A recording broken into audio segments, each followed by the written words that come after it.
Sebagai pangeran yang naik tahta jadi raja di usia 70-an tahun, Charles III sebenarnya sudah mengumpulkan cukup banyak harta sejak masih menjadi putra mahkota. Jika belum diakumulasi dengan warisan, maka perkiraan total kekayaan bersihnya menurut Celebrity Net Worth adalah 100 juta US dollar atau kisaran 1,4 triliun rupiah. Itu jelas meningkat bersamaan dengan pemindahan tahta. Lalu berapa banyak pertambahan itu? Berdasarkan jumlah yang diwariskan oleh Ratu Elizabeth II. Mari kita hitung bersama. Jika ditotal dengan warisan yang diterima oleh Ibu Charles dari para pendahulu, maka jumlahnya bisa berbeda tergantung sumber perhitungan. Menurut konsultan penilaian dan strategi merek bernama Brand Finance, total kekayaan bersih Ratu Elizabeth mencapai 500 juta US dollar atau kisaran 7,4 triliun rupiah. Setengah dari jumlah itu adalah harta murni di luar milik kerajaan yang ia terima dari sang ayah, Raja George ke-6. Kemudian ada kisaran 94 juta US dollar, setara 1,3 triliun rupiah, yang dia terima dari mendiang Ibu Suri pada tahun 2002 lalu. Serta ada warisan dari sang suami Pangeran Philip dengan perkiraan nilai total mencapai 30 juta US dollar atau kisaran 445 miliar rupiah.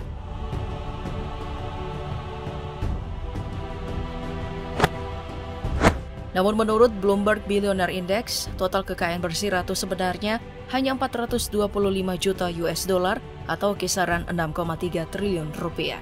Dengan presentasi warisan dari mendiang ibu sebesar 160 juta US dollar, setara dengan 2,3 triliun rupiah.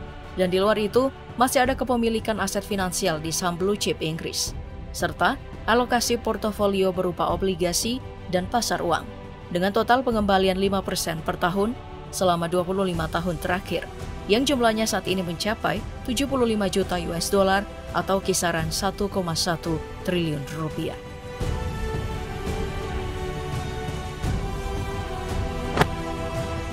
Jadi meski ada perbedaan data, sudah cukup aman untuk berasumsi kalau total kekayaan bersih yang dikumpulkan oleh Ratu selama hidup berada di kisaran angka 425 hingga 500 juta US dollar.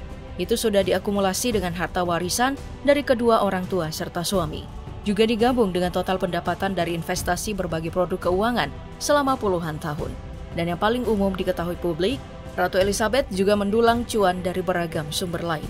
Dia punya 2 properti pribadi bernilai puluhan juta US dollar, yaitu Kastil Sandringham dan Balmoral. Berikut wilayah perkebunannya yang bernilai lebih dari 200 juta US dollar. Kemudian di luar milik pribadinya masih ada properti negara yang jadi sumber untuk privy purse atau pendapatan pribadi raja dan ratu. Asalnya dari Kadipaten Lancaster yang tahun ini meraup surplus sebesar 24 juta pound sterling atau kisaran 416 miliar rupiah. Serta dari Kadipaten Cornwall yang tahun ini turut meraup surplus sebesar 23 juta pound sterling, setara 399 miliar rupiah. Ini cara kerja pembagiannya kurang lebih mirip pajak, hanya saja penggunaannya semata-mata untuk belanja rumah tangga. Dan statusnya negara memang berperan sebagai tuan tanah. Orang-orang yang bekerja di atas tanah kadipaten, seperti pengusaha, petani, ataupun peternak, jatuhnya lebih berperan sebagai penyewa ketimbang warga.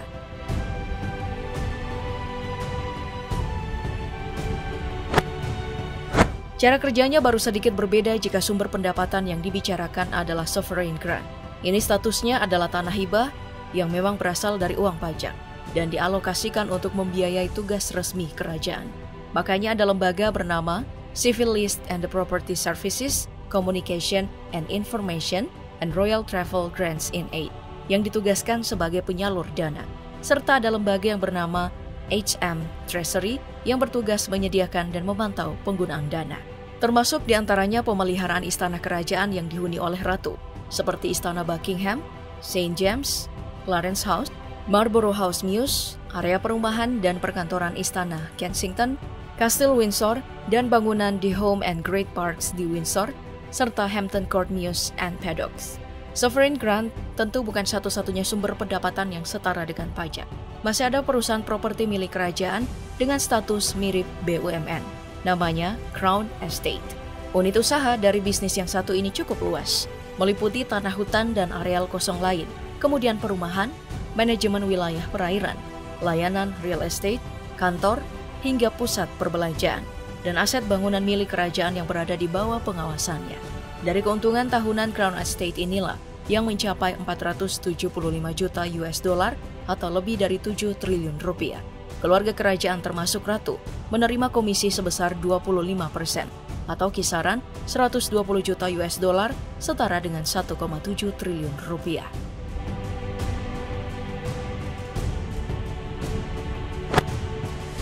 Tentu untuk jenis harta yang statusnya milik kerajaan, Ratu sama sekali tidak bisa menjual atau memberikannya ke orang.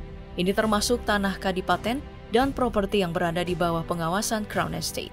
Serta di luar itu ada koleksi barang bernilai seni tinggi dalam katalog The Royal Collection, yang merupakan hasil buruan penguasa Inggris selama 5 abad dan dikumpulkan dari berbagai negara jajahan, termasuk India dan beberapa bekas koloni di Afrika.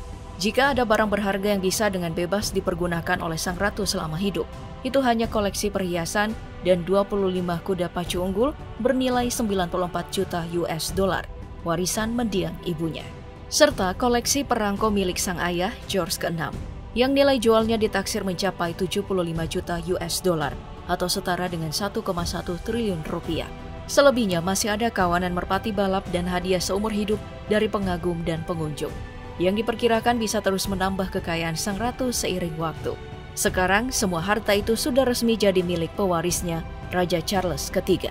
Memang tidak sebanyak milik orang-orang terkaya di wilayah persemakmuran, tapi tetap saja itu cukup untuk menghidupi permaisuri dan keturunannya. Apalagi di luar itu ada fasilitas kerajaan dengan hak pakai tidak terbatas, seperti Istana Buckingham dengan 775 kamar dan taman seluas 40 hektar. Miliarder sekaya apapun jelas akan iri dengan sebuah hak istimewa ini, tidak peduli seberapa besar kekayaan mereka melampaui sang raja. Tambahkan itu dengan warisan lain seperti kekuatan politik, militer, dan pengaruh di industri hiburan. Maka kekayaan Raja Charles sudah bisa disandingkan dengan kaum 1% yang menguasai nyaris 90% kekayaan di bumi. Mungkin memang berlebihan, tapi begitulah kenyataannya.